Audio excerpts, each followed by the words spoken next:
वज़ीर-ए-आज़म इमरान खान का कहना है कि रुपए की कीमत स्टेट बैंक ऑफ पाकिस्तान ने हमसे पूछे बगैर कम की।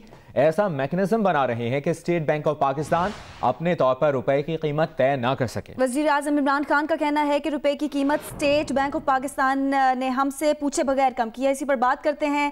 हमारे साथ मौजूद हैं माशी तज्जियाकार मोहम्मद सुहेल साहब।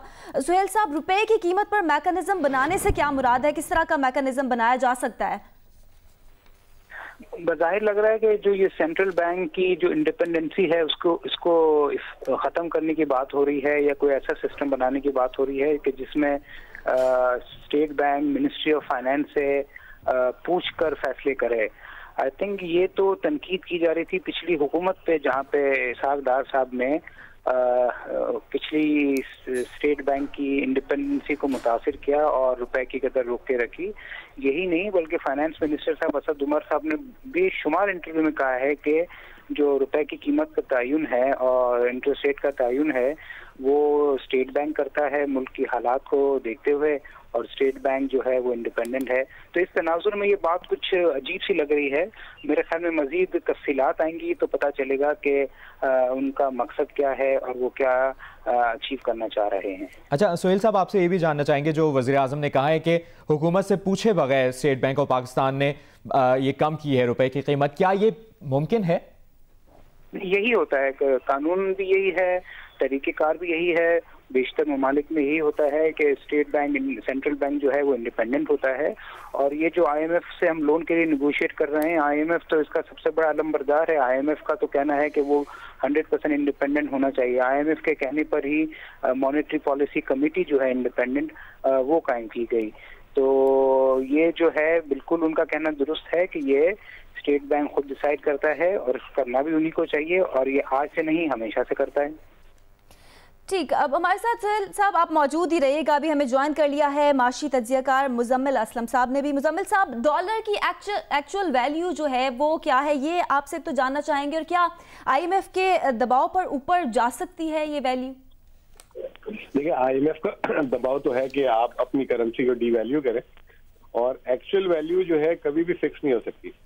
वो हालात पे होती है, डिमांड एंड सप्लाई पे होती है। इकोनॉमिक्स का एक चीज होती है रियल इफेक्टिव एक्सचेंज रेट। अगर उसके हिसाब से देखें तो पाकिस्तान की करेंसी जो है 135-40 के लगभग होनी चाहिए। तो अभी जहाँ पे हम खड़े हुए हैं वो हम सही खड़े हुए हैं, लेकिन IMF का दबाव जरा ज्यादा था क्योंकि उन्होंने लोन देना है हमें, तो उस पे, और फिर स्टेट बैंक के पास जो हुकूमत ने उनको जो कमिटमेंट दिए थे कि पैसे आएंगे चाइना से और UAE से, शायद वो ना आने की वजह से भी स्टेट बैंक ने एक प्रीएम्प्ट कर लिया और मूव ले लिया कि इनकेस अगर पैसों में देर हो गई या नहीं आए तो उन्होंने अपने आप को सेव करने के लिए वो एक्शन ले लिया था, लेकिन उसके मईशत पे बड़े मनफी असरात आए। मुजम्मिल साहब, आपसे जानना चाहेंगे, आपसे कुछ देर पहले सुहेल साहब ने ये कहा कि लॉ है पाकिस्तान में कि ना बताया जाए रुपए की कीमत कम हो या ज़्यादा हो, स्टेट बैंक ऑफ पाकिस्तान बताता नहीं है। लेकिन पाकिस्तान की अगर बात की जाए तो ग्राउंड रियलिटी क्या है, प्रैक्टिस क्या है, आमतौर पर क्या किया जाता है? देखिए, प्रैक्टिस तो इसके मुखालिफ थी। अगर आप इसहाक डार साहब का दौर देखें तो वो रुपए की कदर और या रुपए की जो है वैल्यू को डिसाइड करते थे और उन्हीं की डायरेक्शन से स्टेट बैंक करता था। अच्छा, मैं उसको भी गलत कहूंगा, लेकिन स्टेट बैंक को कम्प्लीटली इंडिपेंडेंट कर देना, और क्योंकि वो जब वो इंडिपेंडेंटली देखता है तो फिर वो पॉलिटिकल रिपरकशंस और दूसरी चीजें जो है उसको नजरअंदाज कर देता है, तो वो भी जो पाकिस्तान जैसे मुल्क के लिए जो है बहुत ज्यादा डेंजरस हो जाता है। और अगर आप दुनिया में देखें तो दुनिया की प्रैक्टिस के हिसाब से इवन अमेरिका जैसा मुल्क, आजकल आप देख रहे होंगे कि प्रेसिडेंट ट्रंप उनके रोज उनके फेडरल रिजर्व को मशवरा दे रहे हैं कि अब आप इंटरेस्ट रेट ना बढ़ाओ, ये एंटी है। इसी तरीके से चाइनीज गवर्नमेंट देख लें, इंडियन गवर्नमेंट देख लें, तो हर गवर्नमेंट कंप्लीटली इंडिपेंडेंट नहीं है। इंडिया में आपको याद होगा 1.5 साल पहले डीमोनेटाइजेशन हुई थी, जब उन्होंने करेंसी नोट बिल्कुल रद्द करके नए ले आए थे, वो भी पॉलिटिकल डिसीजन था। तो मैं समझता हूँ कि पॉलिटिकल इन्वॉल्वमेंट होनी चाहिए, लेकिन मशवरे की हद तक और एक कंसेंसस व्यू के साथ काम करना चाहिए, वन साइडेड नहीं होना चाहिए। अनफॉर्चुनेटली पाकिस्तान में पहले डार साहब थे तो वो वन साइडेडली पूरी गवर्नमेंट कंट्रोल कर रही थी। अब स्टेट बैंक ने जो है वन साइडेडली पूरा जो है इंडिपेंडेंटली, अब अगर हम इमरान खान साहब की बात को मान ले तो वो भी जो है नेगेटिव है। It has to be consensus view और उसके साथ चलना चाहिए। और पाकिस्तान में मैं हमेशा से ये कहता हूँ कि पाकिस्तान जैसे मुल्क में एकदम ये 8-10 रुपए का जो हम झटका देते हैं, ये जो है मईशत के लिए बहुत खराब है। अगर चीज को करना है और अगर आपने 8 रुपए भी करना है तो उसको 10, 20, 25 दिन में दें, ताकि लोगों को नुकसान ना हो और लोगों के जो है जज्बात ना उभरे। लेकिन हम क्या करते हैं, हम लोगों के जज्बातों से खेल लेते हैं, कारोबारों से खेल लेते हैं और फिर मुल्क में जो एक गैर यकीनी सूरत हाल आ जाती है। सुहेल साहब, स्टेट बैंक एक इंडिपेंडेंट इदारा है, हुकूमत की तरफ से मैकेनिज्म बनाने का मतलब स्टेट बैंक पर दोबारा कंट्रोल हासिल करना तो नहीं? देखिए, मैंने कहा अभी इसकी डिटेल रहेंगी तो पता चलेगा, मगर बज़ाहिर यही लग रहा है कि किसी हद तक उनको मिनिस्ट्री ऑफ फाइनेंस का रोल चाहिए, और मिनिस्ट्री ऑफ फाइनेंस का रोल का क्या नौयत होगी, वो किस चीज़ों में मुदाखलत करेगा, किस में मुदाखलत नहीं करेगा, ये आने वाला वक्त बताएगा। मगर जो भी ये तब्दीली करेंगे, इसका बहुत ही बुरा सिग्नल जो ऑनगोइंग नेगोशिएशंस हैं IMF की, उस पर जाएगा, क्योंकि IMF का पहले दिन से ये कहना है और वो उस पर कायम रहेगा कि जो सेंट्रल बैंक है वो इंडिपेंडेंट होनी चाहिए, और दुनिया भर में भी इंडिपेंडेंट होती है। अब ये जो रिलेशनशिप का क्या नौयत होगी, उस पर डिपेंड करता है कि आगे जाके क्या स्ट्रक्चर सामने आएगा।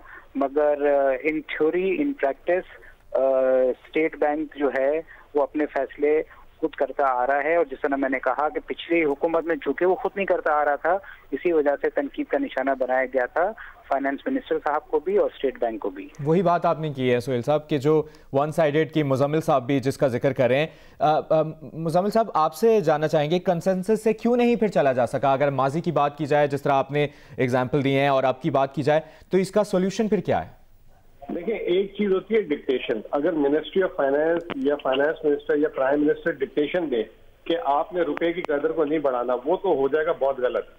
एक कंसेंसस जो मैं कह रहा हूँ वो ये होना चाहिए, जैसे हुकूमत अभी दौरे करके आई चीन के, UAE के और चीजों के, जो उनके पास इंफॉर्मेशन है, अगर स्टेट बैंक और ये आपस में मिलकर शेयर करें तो हो सकता है कि स्टेट बैंक ने जो डिसीजन इंडिपेंडेंटली लिए उसमें शायद उनका व्यू चेंज हो जाए, या उसको जो उन्होंने जितना एग्रेसिव गए उसमें वो टोन डाउन हो जाए। तो मेरा कहने का मतलब ये कि अगर मैकेनिज्म इस तरीके का बना जिसमें इंफॉर्मेशन मोर फ्रीक्वेंटली शेयर हो, तो वो जो है हेल्दी होगा और एक वो बहुत ही हेल्दी मैकेनिज्म होगा।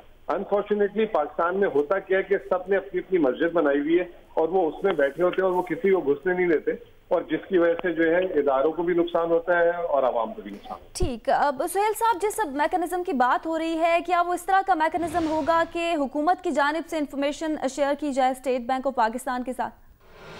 देखिए, वो तो मेरे ख्याल में अभी भी होती है, और मुजम्मिल की अगर बात को मैं ये समझूं कि कंसल्टेशन होनी चाहिए, बिल्कुल होनी चाहिए, इंफॉर्मेशन शेयरिंग होनी चाहिए, बिल्कुल होनी चाहिए, मगर कंसेंसस नहीं हो सकता, क्योंकि कंसेंसस का मतलब है कि हुकूमत जीत जाएगी।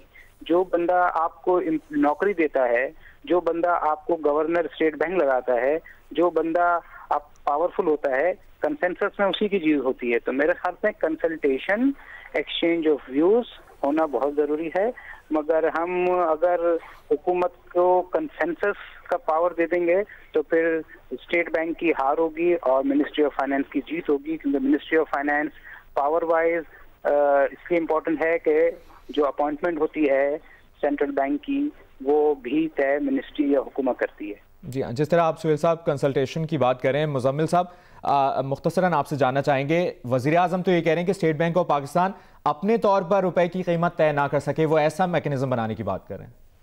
हाँ, वो उसमें वो यही है कि या तो बोर्ड बन जाएगा जिसमें मिनिस्ट्री ऑफ फाइनेंस के लोग भी होंगे और स्टेट बैंक के लोग भी होंगे, जैसे मॉनेटरी पॉलिसी होती है।